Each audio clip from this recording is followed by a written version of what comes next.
नमस्कार मंडळी, कसे आहात आपण? मजेत ना? मजेतच राहा.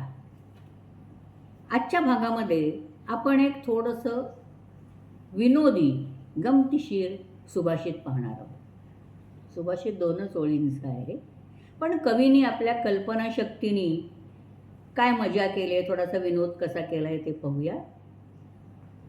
देव म्हणजे या ठिकाणी 3 देवांचा उल्लेख आहे: लक्ष्मी, शंकर आणि विष्णू. तर काय बघूया आपण? कमले कमलाशेते. कमला म्हणजे लक्ष्मी, लक्ष्मी शेते म्हणजे झोपतो, झोपते किंवा राहत. कमले कमलाशेते, मग लक्ष्मी कमळात झोपते. हर्षेते हिमालये. हरा हा म्हणजे शंकर आणि हरिही म्हणजे श्री विष्णू, दोन्हीचा उल्लेख आहे या ठिकाणी. हर्षेते हिमालये, शंकर हिमालयात राहतो. आपली कल्पना आहे की कैलास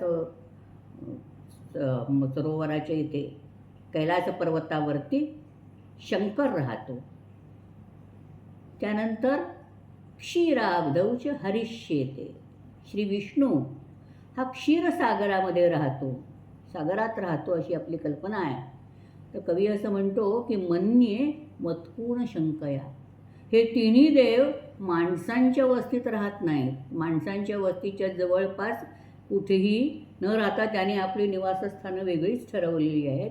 याचं कारण आहे, तो म्हणतो मन्ये म्हणजे मला असं वाटतं की मत्कूण शंकया. मत्कूण म्हणजे ढेकूण. मागे आपण एका सुभाषितामध्ये याचा उल्लेख केला आहे, मकारा हा दशचंचला हा त्यामध्ये. तेव्हा ढेकूण त्या ढेकणाच्या भीतीने, शंकया म्हणजे भीतीने, शंका म्हणजे भीती असाही अर्थ होतो. तेव्हा ढेकणांच्या भीतीने मला असं वाटतं की हे त्या ठिकाणी राहतात, माणसांच्या वस्तीजवळ ते राहायला घाबरतात, राहत नाही. या ठिकाणी आपण थांबूया.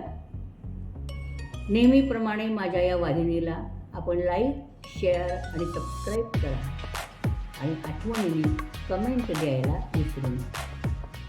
जयतु संस्कृतम.